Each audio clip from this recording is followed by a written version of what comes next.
Welcome back to the Daily Drum on WHUR and Sirius XM Channel 141. This is the Insight segment. I'm Harold Fisher. There's a new report out showing a growing need in the DMV, and more working families are finding it difficult to afford basic essentials like food, housing, transportation, and of course, health care.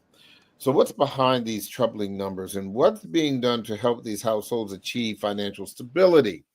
The United Way of the National Capital Area has the details behind its State of Alice report, the 2025 update on financial hardship, plus a 24-day call to action for the community. My guests, of course, are from the United Way of the National Capital Area, President and CEO Rosie Allen Herring, and Scott Mingabeer, Senior Director, Research and Evaluation and Community Impact. Thank you all so much for joining us to have this really important conversation. Glad to be here. Thanks. Thanks for having us, Harold. Let's first kind of set the groundwork again for this Alice report, because we've spoken about it before, but we know that some people just may not be wholly familiar with it. And ALICE stands for Asset Limited Income Restrained Employed. Do I have that correct? It is. It's asset limited, income constrained, and employed. And Constrained it really speaks to, constrained. And it really speaks to the ability that many of our friends, neighbors, colleagues who go to work every day and contribute to the tax base and contribute to society, but don't make enough to make ends meet. And so while we always know that there's a segment of the population that is in crisis, this is the segment of the population that we believe is next in crisis. And we simply believe that if we can keep people moving forward and target this particular segment of our population, we have the opportunity to prevent others from falling into poverty, but also be able to move them to more stable financial footing. What does this report say about the federal poverty level?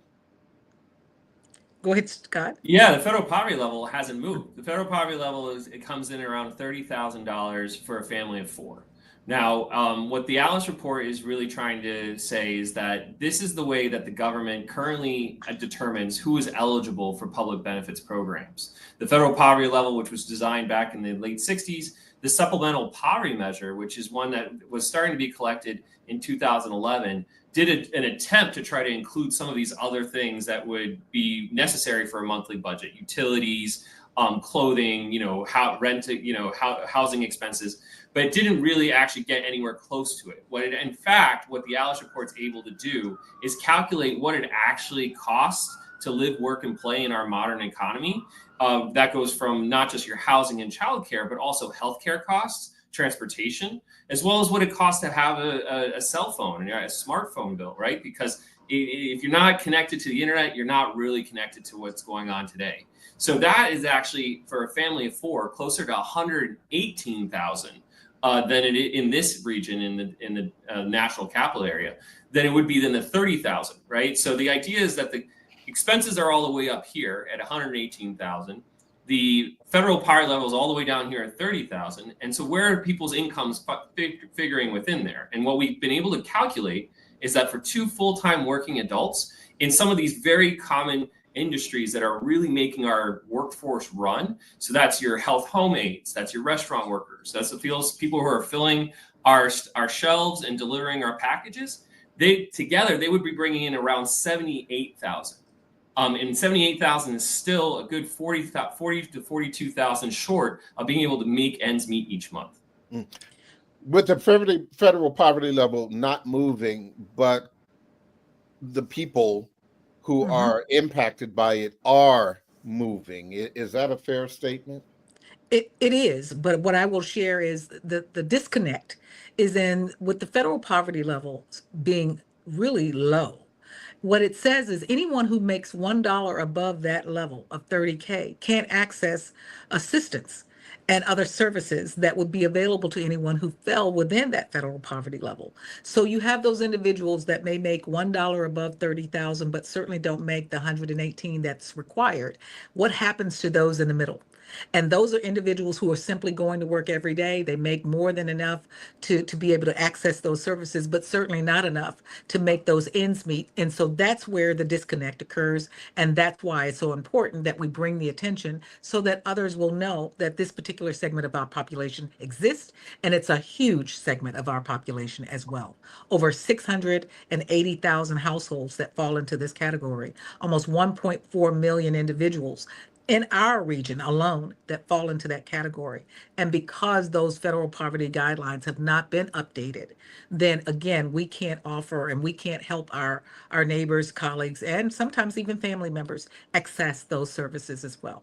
With the recent changes in unemployment in the DMV, with the current administration laying off workers and the like, does this new Alice report really capture those changes, or is that something that we may have to wait until the next Alice report for it to really get a full and accurate picture of what has been happening over the past even 5 months or so?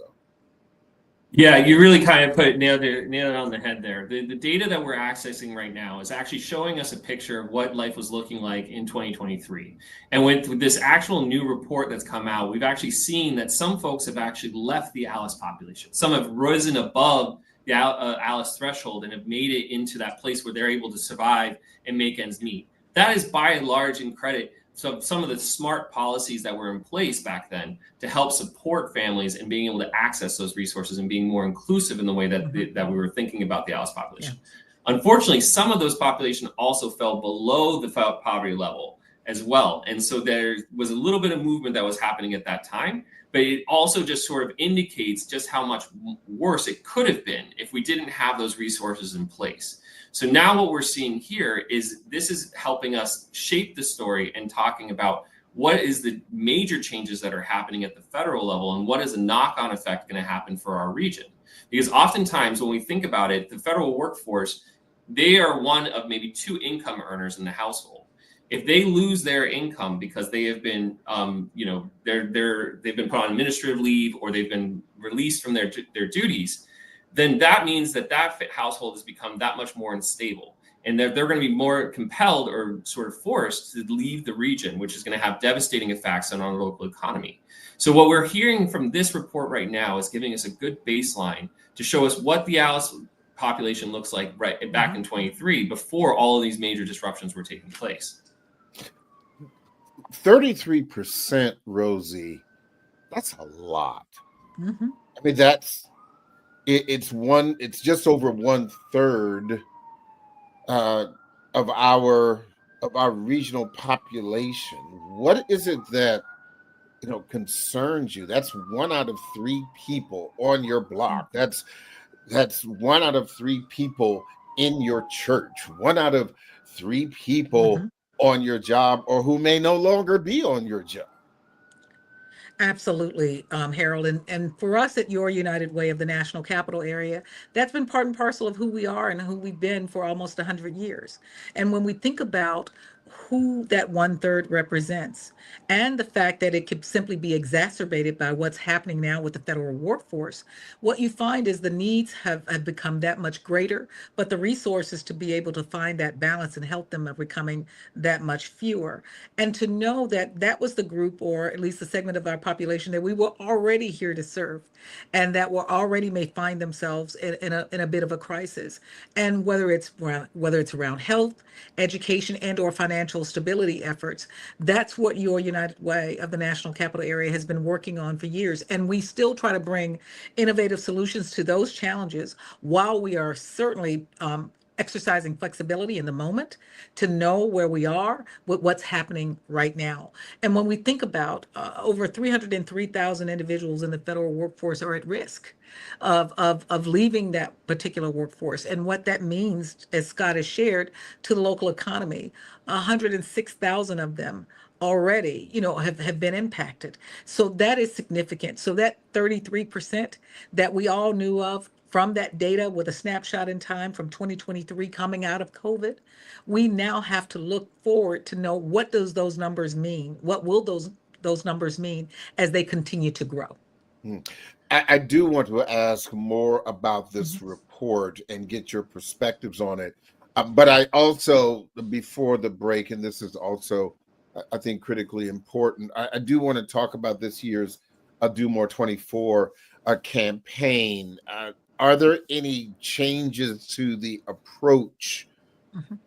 when compared to campaigns of the past?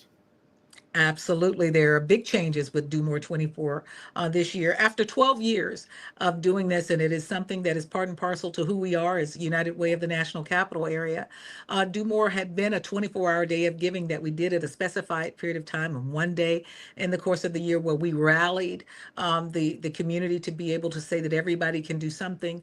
This year, Do More 24 is not going to be that big, large rally and cry, and it's not going to be one 24-hour period of time. It's going to be for 24 days, where Oh, we're all seeking to do more for Alice and those individuals in our community who fall into this category. We want to do more for our federal workers because we believe that it's bigger than a snapshot in one 24-hour period of time. And so we've taken something that people are familiar with. People know Do More 24, but what we really want them to understand is this is all about doing more all the time. And it's about doing more for these 24 days that we're going to be focused on Alice population, and we're going to be focused on our federal workers to do the best that we can and to offer the opportunity to be able to come together as a community with everyone in your listening area.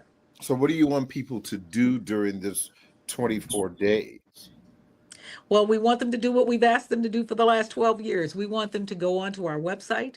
We want them to familiarize themselves and educate themselves about what's happening in our community because, again, it may not be you today, and many of those federal workers who have been impacted by the workforce changes didn't think that they were Alice either. And now they find themselves being part of Alice. Many of them have been our donors, and now they'll find themselves in need of services. And so this is an opportunity for us who have not been impacted, at least as some of our federal workers are, and those who are already in the Alice category. This is an opportunity for us to come together as community, to know that everyone can care for community. Everyone can do something.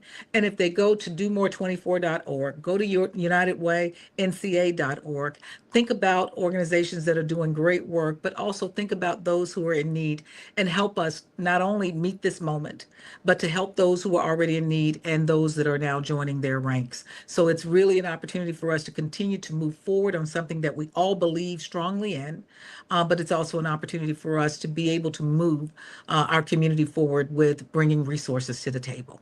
Are you concerned about those who have moved into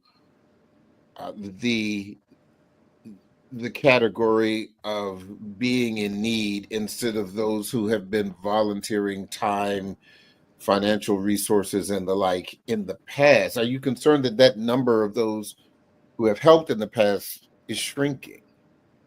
Absolutely. And I know, Scott can share some additional context as well, but we do believe that we still live in a community and in a region where there is significant resources to be able to help.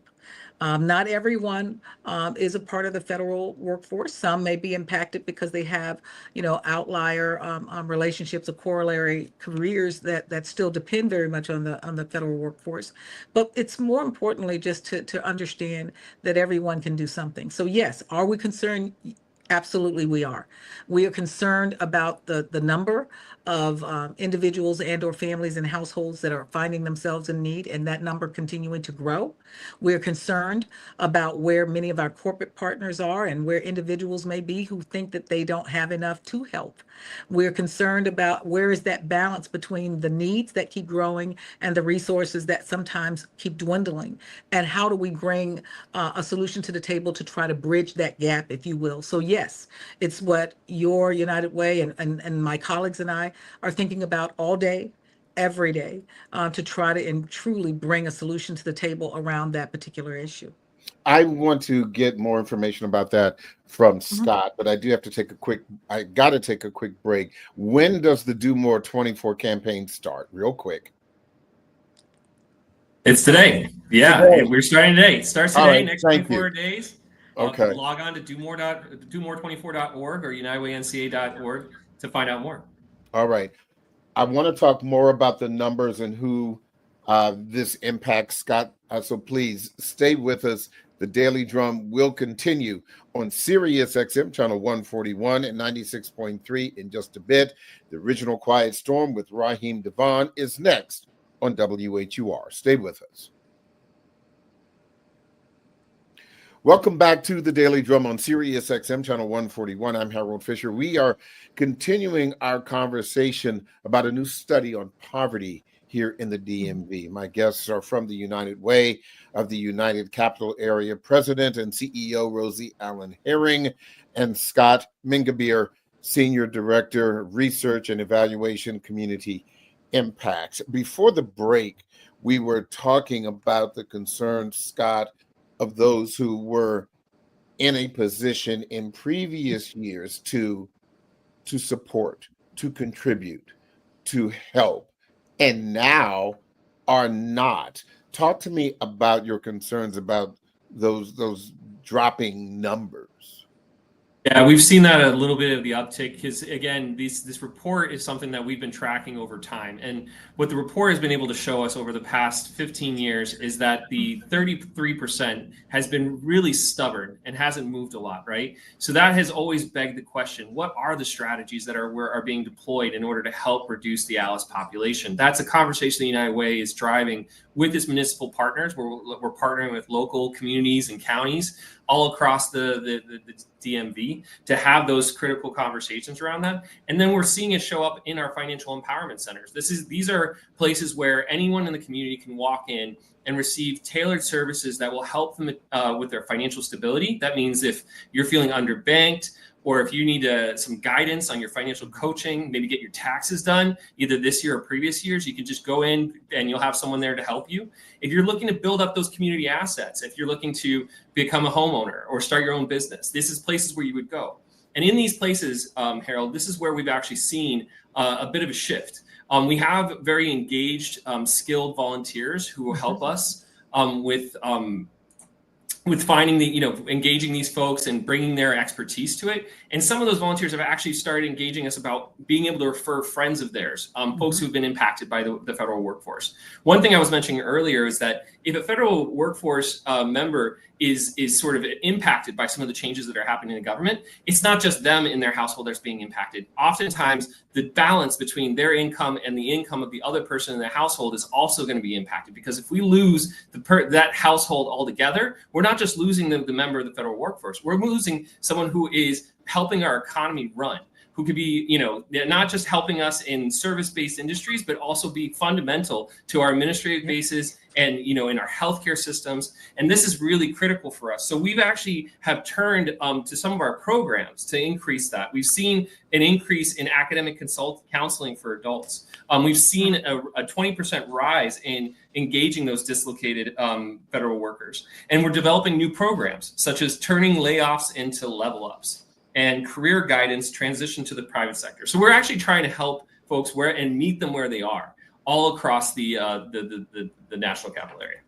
As it relates to some of the things that we've discussed in the past about some foundational things, what do your numbers or the work that you've done suggest is the thing that people need the most? Is it housing? Is it food? Is it what's at the top of the list? All right. So that, by and large, to say that there's one item at the top of the list would be betraying what the complexity of the problem is. Because if you pull on any one thread, it's connected to everything, which is why we focus in on an integrated, holistic version. But to answer your question, oftentimes food instability tends to be the big one. A lot of these essential needs pieces are often ones that are coming the most frequently. And what we've seen actually in our engagement with our partners who do food pantries and provide those food provisions, they were astounded to see that some of the folks who were previously donating to these food pantries are now actually using those services. And that is a difficult thing to for a lot of folks to understand and also engage with, is that for a long time I say, hey, I'm donating my local food pantry. I'm out here doing my job, paying my taxes. And if I'm still in that position, I'm still working a full-time hourly job, and I'm still paying my taxes in, but now I still can't have enough to afford food, or I have to make a difficult decision between whether a medical pill is going to get paid or if my kid's going to have enough to eat, then that is something that's very difficult for folks to be able to absorb and to actually engage in. It can have a really profound effect on their mental well-being. So that's why we really, at the United Way of the National Capital Area, focus in on the dignity of every individual in their household and being able to engage with those services and resources. So to that point, and I'm sure you all are familiar with this, there was a report that news reporting that came out this week about the U.S. Department of Agriculture canceling 1.4 million meals. That this impacted the Blue Ridge in Virginia, that the Capital Area Food Bank, and the Maryland food bank. That had to be really devastating news, because I know at least with Maryland and the Capital Area Food Bank, you support them, and I don't know about the Blue Ridge, but you may very well support them too. Well, I will tell you, it is devastating, and it's somewhat unfathomable, quite honestly, because these are not meals that were wasted. These were meals that went to those, the least among us, who actually needed them. And for many, it was their sole source of nutrition. And so it is, unfathomable that we would do that, but not to understand the implications of that large number and what that impact will mean. You're absolutely right. The services from food insecurity, which again was already an issue that has simply been exacerbated by some of these recent decisions. And when we see what that means for many of our young people, many of our children, many who are school age, and again, we find that many of our food insecure children were getting their only nutritious meal when they're sitting in the schoolroom. We are about to embark on the summer season when many of our young people are not in school. So therefore, they don't have access to those nutritious meals or to those hot meals or to any nutrition whatsoever in terms of their homes. We have to now try to figure out, how do you make up for that delta? How do you make up for that gap? And I can tell you, it sometimes can appear insurmountable. But what we are also seeing, in addition to the food insecurity, is rental assistance, utility assistance. When they're coming into those 5 financial empowerment centers or calling, the phones are ringing off the hook.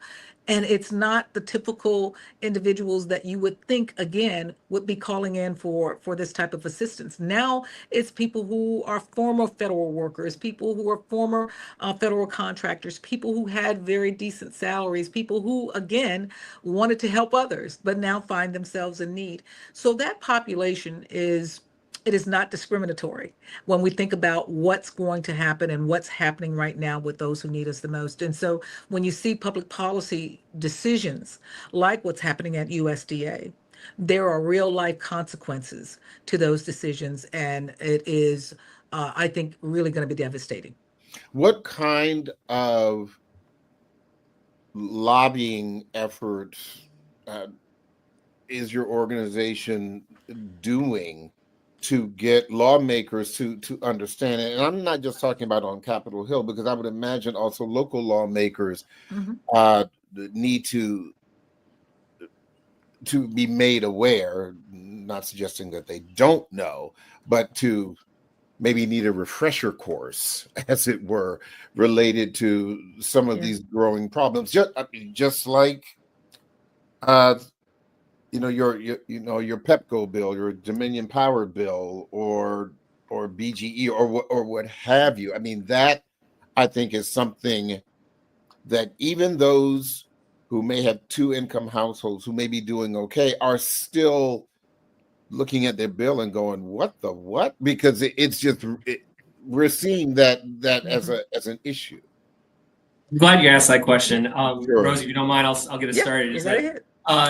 I'm glad you asked that because ultimately the folks that we're partnering with across the DMV, these are county executives. They are leaders in their local in the local counties and local economies, and they are having all the same conversations that you just brought up, Harold. And they know that the ALICE data is there to actually help them. We've been very busy actually working with partnering with Fairfax County, who use the ALICE data as their strategy to be able to help engage those particular parts of the population who are not going to be able to be eligible for what these public benefits programs are. The local counties, both Fairfax, Montgomery County, Prince George's, DC, Northern Virginia, all across Northern Virginia, they are all standing in the gap. They understand that these changes where there's this absence of federal aid that's coming through, whether it's the meals, utility assistance, programs that used to be available for greening and greenifying your homes.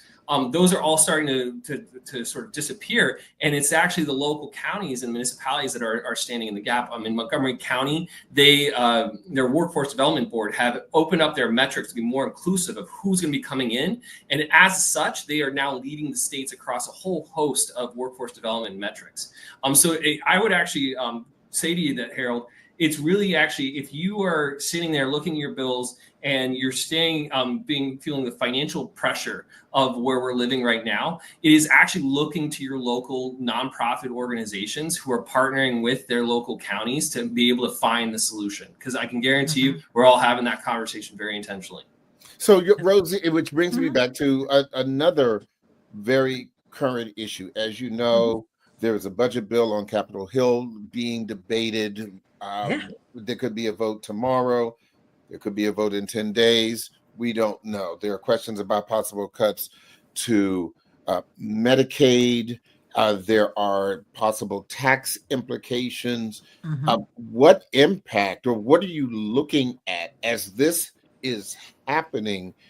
How do you see this impacting the work that you're trying to do for the constituency that you serve? It seems to me that if people have to pay more taxes, if Medicaid is cut, then that means more pressure on the United Way NCAs and indeed United Ways across the country. Absolutely. Harold, you're onto something there. And what it speaks to is the advocacy work of being able to educate our elected officials who are in decision-making roles that look for this data to try to shape and inform. Yes, we are part of groups that are being able to share this information, and we're looking at it on a federal, state, and local level, as Scott has shared. It's also about, how do we band together and ensure that we fight for those things and for those policies and for those practices that have been helpful. And for those that sometimes are, what we find sometimes is when you're having a conversation, because many times an elected official is looking at one set of data that they think will, enact a cost savings, because again, a lot of the conversation over the last 3.5, 4 months has really been about looking for waste, fraud, and abuse in many of our federal programs. And so what we think about is, well, who wouldn't want greater efficiency?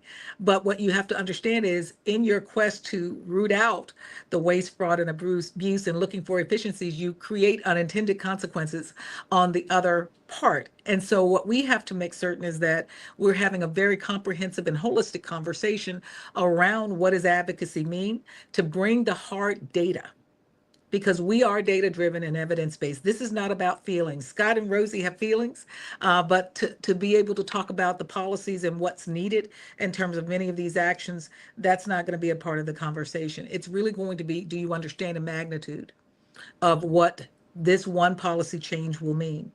Do you understand the current data around where the need already resides? Do you understand what's happening now with the workforce reduction issues?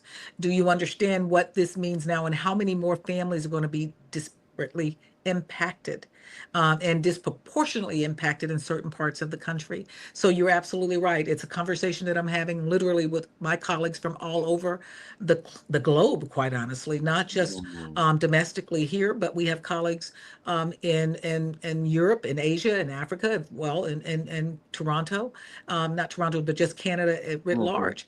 And so we're having these conversations, and while each of those economies may be different, some of the challenges are universal, which means that some of the solutions that we come up with are going to have to be replicated no matter where you are. And so it's having those right conversations with those listening ears of those who at least are willing to understand what the implications are. And we pray for those who really truly take their responsibility of caring for their constituents and who has brought them to this elected office to not harm them with policy, but it's supposed to be enacted to help our community. And so, of course, accountability will always be the order of the day. We will all want to hold ourselves accountable. We want to be accountable to our elected officials the same way we want them accountable to us. Your United Way wants to be accountable to every donor, no matter whether you've given us $5 or $50,000, no matter where you are on that spectrum. We have to be accountable to you to earn your trust every day that we're going to do the right thing and that we're going to have the impact that you seek to have and caring for your community. And so accountability, as well as being able to educate yourself about what it is that you're doing and to know and understand how these decisions are being implemented and if they're being done in an unfair manner, whether that's the intent or not, we still have a responsibility to try to right some of those wrongs, if you will. So we've already spoken about, kind of individuals, and you just made a very important point, whether it's $5 or $50,000.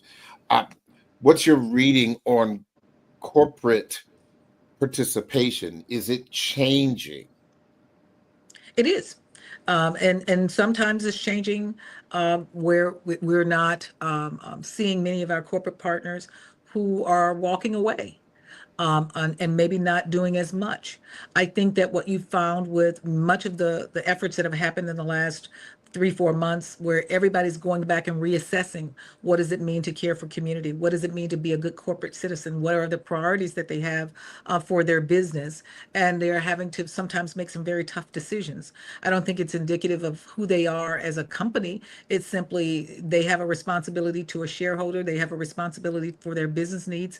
And many of them are having to make those very difficult conversations and decisions as well. But also what you find is some are even more committed. And so we want to ensure that they feel that they have a partner at the ready that's going to be able to help them make the best and wisest investment of those very rare resources that we find in this moment to be able to do the most good. And so, yes, we are continuing to evolve as a region. We're continuing to evolve as a sector. But one of the statistics that I will also share is as a sector, I would say the nonprofit community is still one of the most trusted partners that you could ever have in any economy. And so when we think about that, 57% of Americans still very much trust nonprofits to do the work that we seek to do, whether it's government, business, or even the media. And so we want to make certain we work with all parts of industry to be able to bring what we can to the table that's a part of a holistic and comprehensive solution. Scott, do you have any numbers or information about the demographics of who is most impacted, whether they are, families, two-parent households, single households, men, women, Black people, Latinos? What do you have any information about that? Yeah, I mean, The thing is that in the past 2 years since we did this first report and we first spoke with you, Harold, about the report that's specific to the National Capital Area, what we have seen is that the median salary has actually gone up for households, but those are not for the households that need it the most.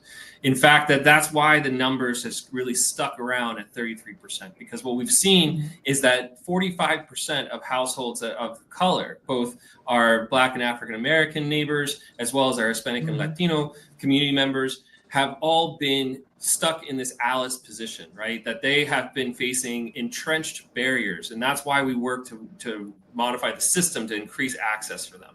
So they have been disproportionately impacted. The salaries have not gone up for those households. So therefore, as costs have still gone up, their salaries have not been able to match that change and have faced prolonged financial hardship.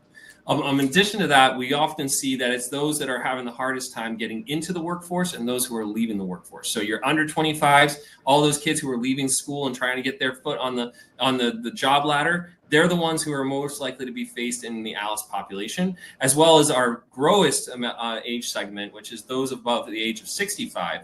Those folks who are facing elevated health costs, perhaps, or have fixed income rates. And of course, if there's changes to their Social Security or their ability, their retirement savings, they're going to be facing even greater precarity. And finally, it is the math is there, right? If you are a single income earner and you have more than one dependent in your household, then you're more likely to face becoming an Alice household. Yeah, and I would imagine, as you mentioned when you were talking about some of those, demographics, and maybe these things are obviously considering, the timing of this report coming out, and things are still happening. They are still evolving since January of this year. That it makes, I wonder, Scott, what this portends, for example, for the Latino community that we have seen severely impacted by the politics of this year. And I can speak anecdotally because the report has not yet kind of gotten into that time period, Right. But I can definitely say that in our work that we're seeing every day, one of the major concerns is battling the fear that is taking hold in the community. That folks do not know whether they feel safe being able to show up to drop their kids off at school, to pick up pharmaceutical, and to show up at the pharmacy to pick up their prescriptions. They are fearful and they are not showing up to community events. So now, even as local nonprofits are trying to get the resources deeper onto the communities, they can no longer broadcast it the same way to get the word out. They have to be a lot more thoughtful about how they're trying to engage those communities, because for many, they see these sort of invitations to access these resources and they are gripped with the same fear of whether they're going to be able to safely access those resources. So our message is that your local nonprofit, as Rosie said, is really where the trust is, and staying local and staying trust in your local nonprofit is what's going to really build resilience. You can be sure that United Way NCA and all of its network partners, over 300 in the region, are working diligently to connect one-on-one with the families that we are trying to serve and ensure that the fear will not stop us from making sure that those resources are getting out to you and that we're meeting you where you're at and able to support you through this unusual and uncertain times that we're living in. Obviously, the information that's coming out of this Alice report is difficult to stomach. And so I do want to ask both of you, are there any bright spots in the report, or Rosie, from your perspective, even anecdotally, is there a light, even a dim light, at the end of this long, dark tunnel? Well, when you look at data tells you that things are indeed tough and that we're in some tough times. And these are indeed unprecedented times, because even though we've had challenges and we've had unprecedented times before, because no one saw or foresaw a pandemic coming as well. But we simply have to meet the moment. And where I believe there is a light at the end of the tunnel is, as we talked about, those 300 partners that we have who are on the ground serving families along with us every single day. That resilience is real. because to a family in crisis, they simply want to know that there is a resource or that there is someone who sees them for who they are with the dignity that they deserve, who's going to bring whatever they can to the table. Are those resources few? Are they becoming thinner and thinner? You bet. But I have simply a resilient hope based on what I've seen from this region over time to simply meet whatever moment comes our way.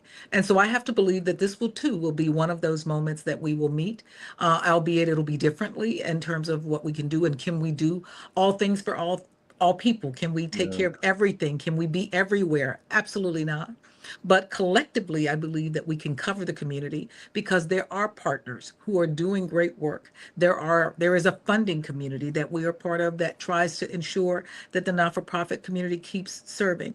We too, then there are those who are on the recipient ends who are doing the work and serving families programmatically every day.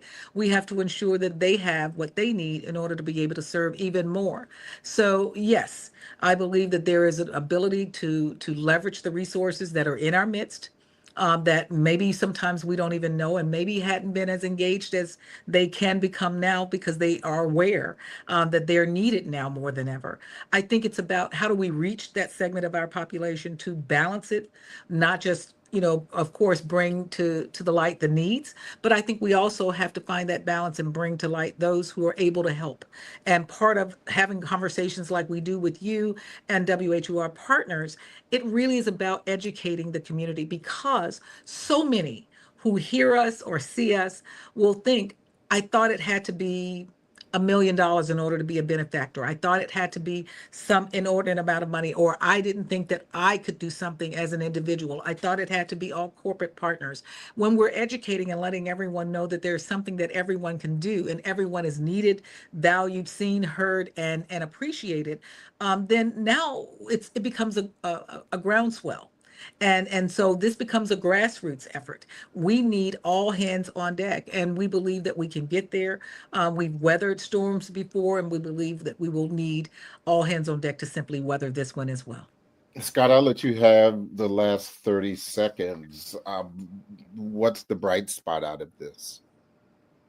The bright spot is what we've been seeing in our community schools, in our community partners, and our FECs, is that folks are still showing up. That folks are showing up for each other. We've had volunteers come out from saying, I want to help my neighbor. I want to help my friend, my family member. And we know that this is not going to go away tomorrow.